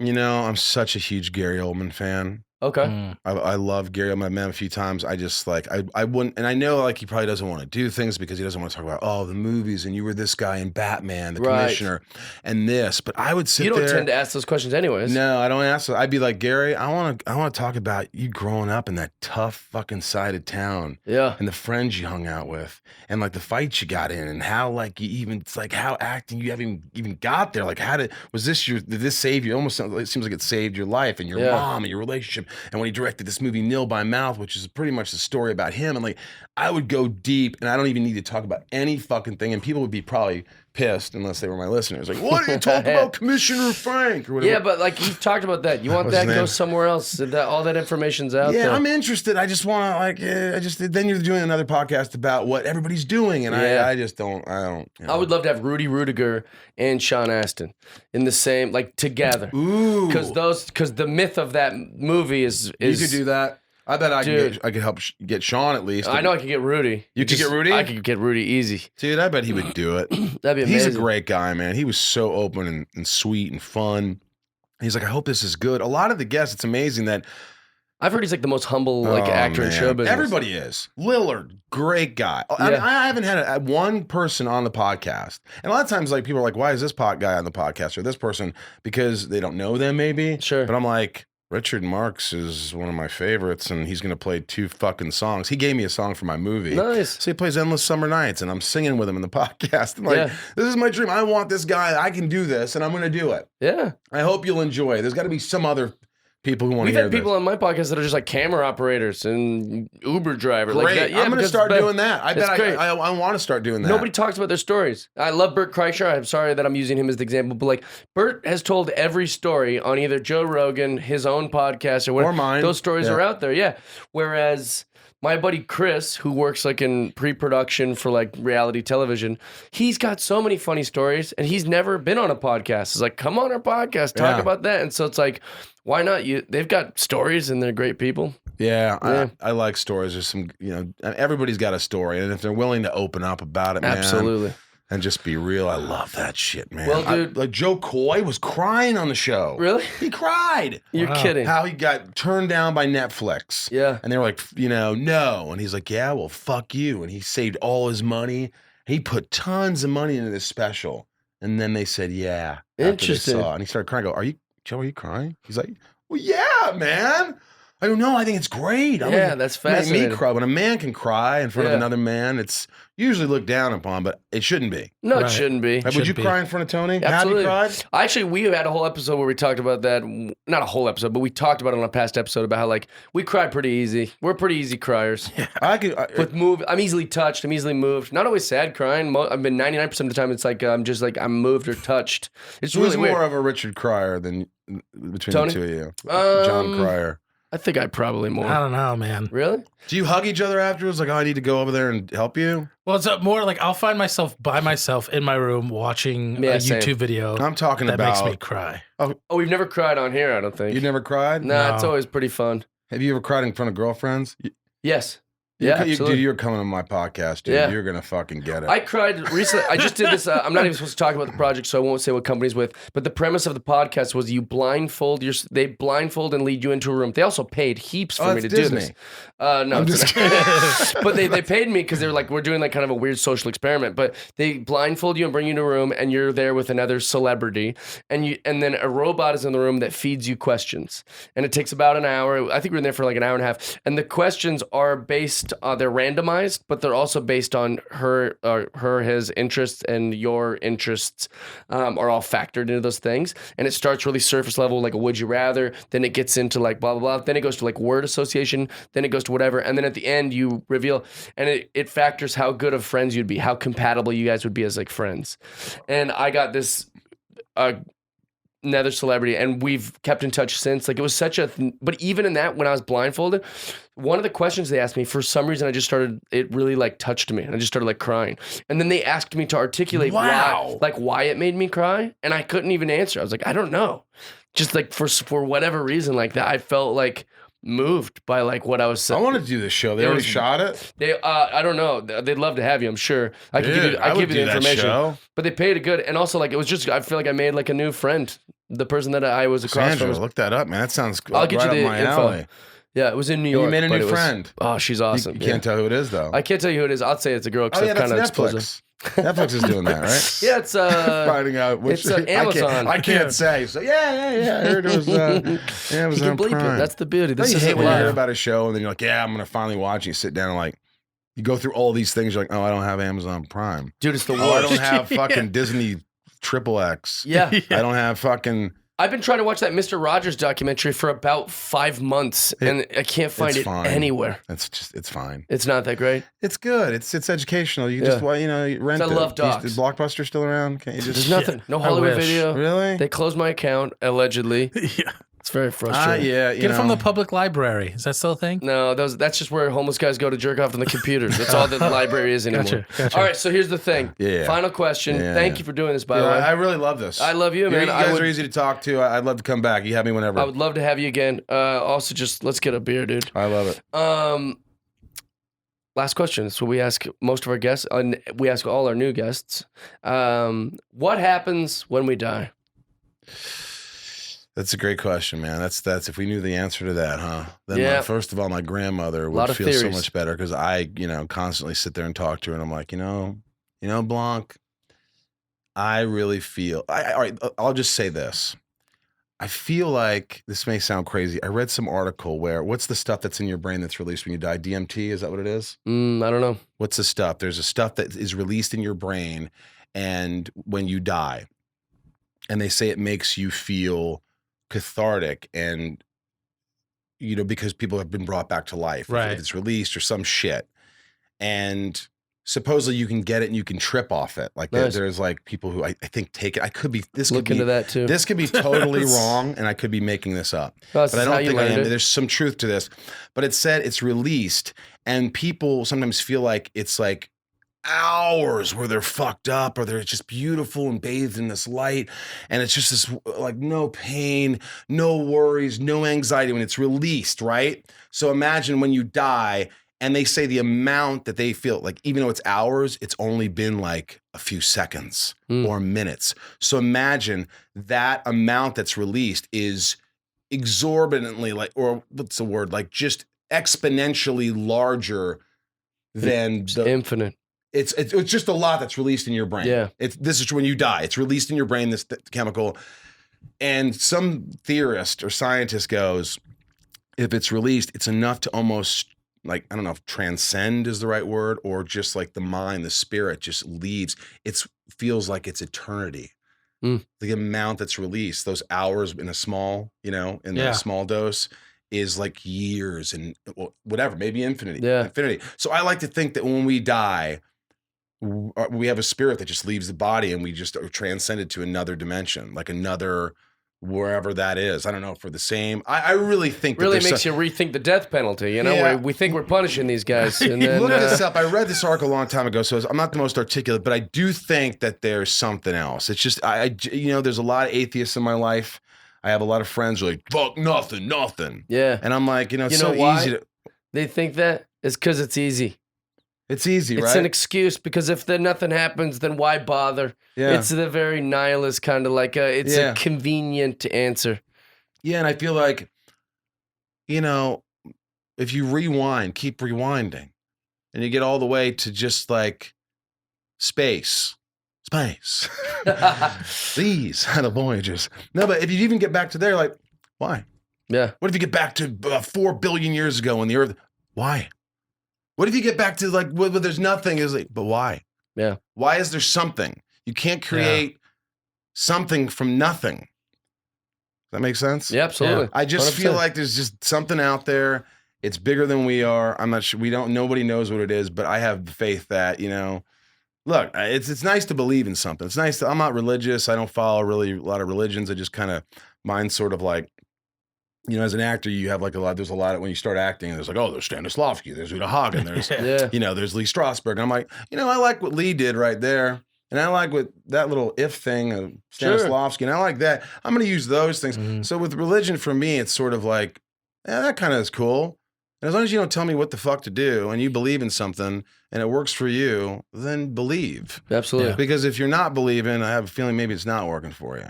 It doesn't matter what In it's called. something. Yeah, it doesn't Whatever matter it's what it's called. called. I don't know what it's called. Maybe you believe in, I don't know. You believe in something? Yeah, I don't have a label for it, but like I'm very like I love all the things Jesus talked about, but I hate the church. I find that Yeah. what they've done has been pretty. Almost anything out in the Bible that's not the red letters that Jesus spoke, I'm not real keen on. But I love like the Tao Te Ching, Lao Tzu. I love like I actually find more like peace reading like old literature because they seem so much smarter than us now. Like all the guys I hang out with that I like, they're great guys, but they know more about like fantasy football. Like they'll literally like fantasy football. They'll set aside a whole day for like drafting their fucking fake football team. And then for like March Madness, they have their bracket filled out before March, right? And then I ask them about their 2020 goals. Like, did you write down your 20? And they're like, oh, should we do that? It's like, dude, don't you want to like better yourself? Like, be the best human you where can I be. feel That's the like- goal. Be the best person Yeah. you could be. Even if it's Thinkers- slow moving, you're evolving. You're doing one thing better this year. You're doing.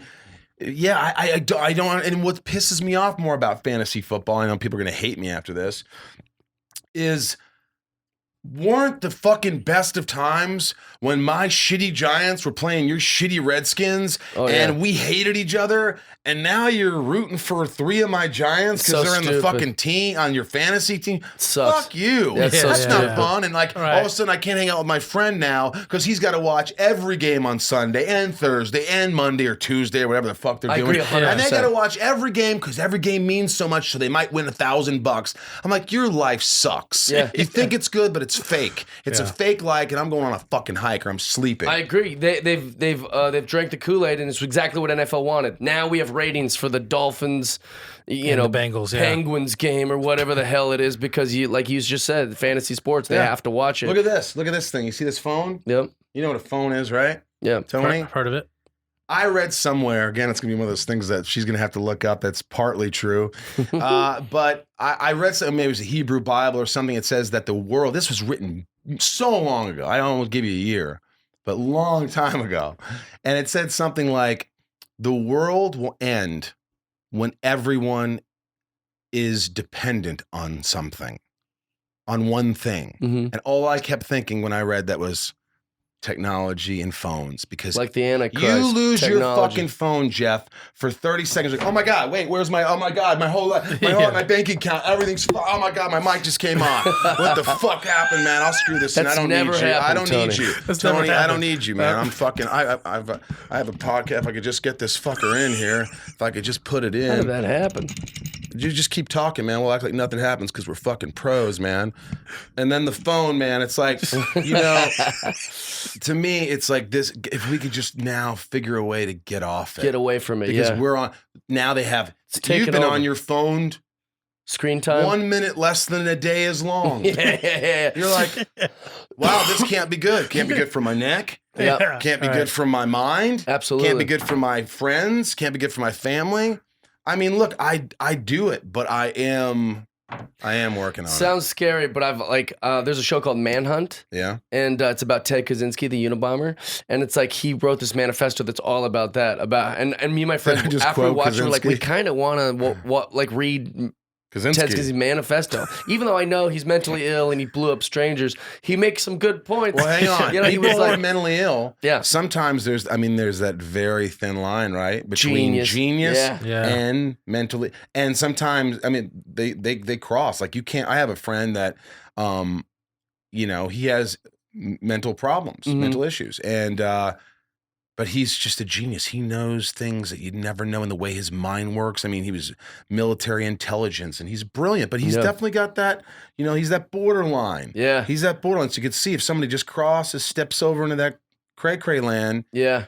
Well, and you think know, about it, like Ted Kaczynski talks about like how like there'll be no one. It'll be 2:00 in the morning, and you'll just be sitting at a stoplight, and you'll just be sitting at this red light. There's no cars anywhere, and you're just a slave to this red light. Like I can't go through the red light. That there's laws about this, you know. And like, but you know, there's not a goddamn car in like 12-mile You go through radius. it, don't you? But you still are just a slave to that red Jeff, light. I go This through it. technology. I sometimes blast go yeah. through it. But now after watching Manhunt, now I'm way worse. I'm like, there's nobody coming. Like I'm like, I've drank a little bit of that Kool-Aid. But Well, now you know somebody else told me about. Yeah, I know I'm like fucking talking to you here. No, we On love the- it. No, but you know, I think it was Jamie Kennedy, name drop.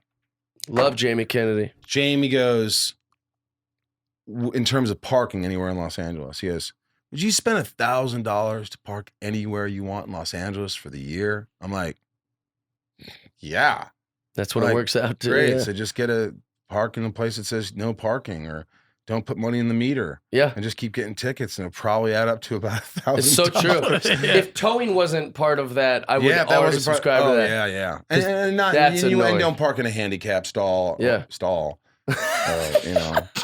That happened Just to me. crashing into the I picture you just crashing into a bathroom, all those things. You're parked in a handicapped stall. Well, that happened to me. I was Jesus. in a stall and I was waiting for the shitter at the airport just recently, and I was first, and then there was this other guy behind me. We were waiting for a shitter line. Yeah. Because a shitter, because it's one of those busy times where the planes are just planing, and I remember this one guy comes up and goes, "Hey, you guys waiting?" And there was a handicap stall open, and he goes, "Oh, I'm gonna go in there." He just went in there and took a handicap shit. And I was just like, it's just wrong. Really? I use it every time. And he didn't even look like he had to shit. It was just like, I think I could shit. I want to shit because it's just going to be a better flight. So I'm not going to be farting. I'm not going to be that guy. We should take a poll and see how many people do use the big shitter. The big, like, who uses the big one? Like, you said you've never used it? Emergency situations. If I have use it to every shit, time. I'm like, and I've actually had someone come in and be like, "Hello, sorry." And then I come out and they're like on crutches or something, in a wheelchair, and I'm like, what? "Dude, I almost shit my pants. I'm so sorry." And they're like, "Okay, whatever." And I remember one time I was in a handicapped stall in Amsterdam, and I was shitting, and I was just looking through my backpack, and for some reason you had to put like change in the shitter stall. That's not fair. And I remember Pay to shit. Pay to shit. You had to pay to shit. Yeah, that's not fair. And I remember the woman, I was going through my bag and shit, and I guess she thought, I don't know, you'll hear in a second, but she just goes, she starts shaking the dog. "No, out right now, out." What am I saying? I'm sounding different. No, that's not, I'm not sounding Amsterdamish. Yeah. No, don't do that. Yeah. No drugs. No drugs. Oh. No drugs. I'm like, I'm not doing fucking drugs. I couldn't speak real English. Out. I go, "No, I'm shitting. Fucking shitting." That's Like, all I'm doing. out, drugs, no drugs, shitting. She thinks you're shitting Dude, drugs. I had fucking shit in my underwear. I had it was the worst day of my life, and I was in Amsterdam. My friends will tell you the story. I remember I threw my underwear in the trash because I had like skid marks. I couldn't wipe my ass thoroughly. I was stressed out. And another thing that pisses me off is I can't take a shit any place that doesn't have more than 2 stalls, more than 1. Okay. You have to have 2 stalls because here's my theory: if you're in 1 stall and you're crapping in there, you're thinking, "There's a line out there. People are waiting for me. I'm that guy." And they know I'm shitting. And they really know I'm shitting. What if there's some pretty girl and then she sees, "Oh God, he's shit," or I smell it up. God. I smell it up. But if there's 2 stalls, you're like, "Hey, there's still that guy." So whichever's free is free. And that Interesting, person, they forget. They don't care. Anonymity. But you're in an airport, you're in an airplane, and you got to shit. I remember... That's my favorite part about walking around with Tony. They think he farted every time. Oh, yeah. Yeah, I fart. That's I because you rip got him. an air that says he farted. This guy, it's like, Tony farted. and I'll just keep saying it. He farted. This guy, a real farty guy. Hey, do me a favor and fix this mic. Yeah. Right? Hey, thank you so much for doing this. Hey, You're the dude, greatest. thanks. I can't wait to have you on. You're great. You guys are great. This is a lot of Absolutely. fun. Friendship. What a guy. Hey, big thank you to Michael Rosenbaum. Thanks for coming into my house. Thanks for coming into my my podcast studio and being so vulnerable and open. We hadn't met before this. Usually it's my friends. It's usually people I love. So it was, you never know how that's going to go. You're really rolling the dice. But he was such a cool dude and such a good guy that I feel like he'll be a friend probably for forever. Nice man. If you liked Michael Rosenbaum, you might also enjoy his podcast called Inside of You with Michael Rosenbaum. We talked about that a little bit. And In Love, which he hosts with Chris Sullivan. We also talked about that a little bit. The band he referenced, Left on Laurel, which you see in his hat if you're a Patreon subscriber, they just launched their debut album called Saved by the Ground. Go check that out. We're so happy you guys are here, and we're more happy if you're a Patreon subscriber, and a little less happy if you're an iTunes subscriber, or a Podbean subscriber, or whatever you are. We love you so much. Thanks for being so cool to us. Hopefully next week I won't have this little nasally cold, and my voice won't sound so stupid. Love you guys. Send us messages, shoot us DMs, shoot us follows, share us up. We're happy for 2020. We hope you are too.